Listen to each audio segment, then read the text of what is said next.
आज लाहौर काना में सदर सिटी प्रेस क्लब के इलेक्शन हुए, जिसमें डॉक्टर अदनान खान तीसरी मर्तबा इलेक्शन जीत कर सदर मुंतखब हुए। मजीद सुनते हैं अदनान खान की जुबानी। जरा यहाँ पर इजहार ख्याल कीजिएगा, आज की खुशी का इजहार कि आज आपको कामयाब किया सिटी प्रेस क्लब काना के, आप प्रेसिडेंट बने, क्या कहेंगे आप इस यहाँ पे? बिस्मिल्लाहिर्रहमानिर्रहीम।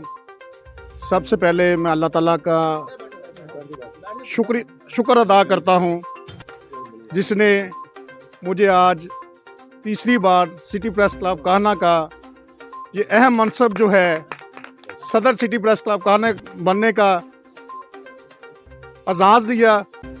और उसके बाद मैं अपने तमाम दोस्तों से, स्पेशली अपने जो मेरे सर भी हैं जहांगीर आलम भुट्टर साहब, हमारे सरपरस्त आला चीफ इलेक्शन कमीशन, और तमाम दोस्तों का जिसने मुझ पर एतमाद किया और मुझे दोबारा इस लायक समझा कि मैं अपने क्लब की, अपने इलाके की खिदमत कर सकूं।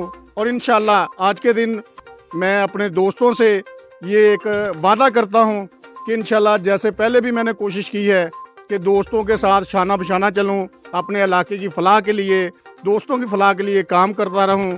और आइंदा भी इंशाल्लाह ये दोस्त मुझसे मायूस नहीं होंगे जिन्होंने मुझ पर एतमाद का इजहार किया है। मैं उनका तहे दिल से मशकूर हूँ।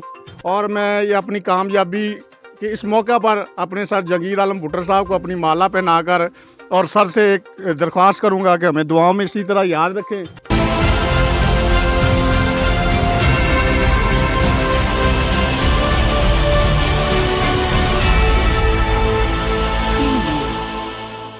बेबाक न डर रसूल परस्त 28 न्यूज़ चैनल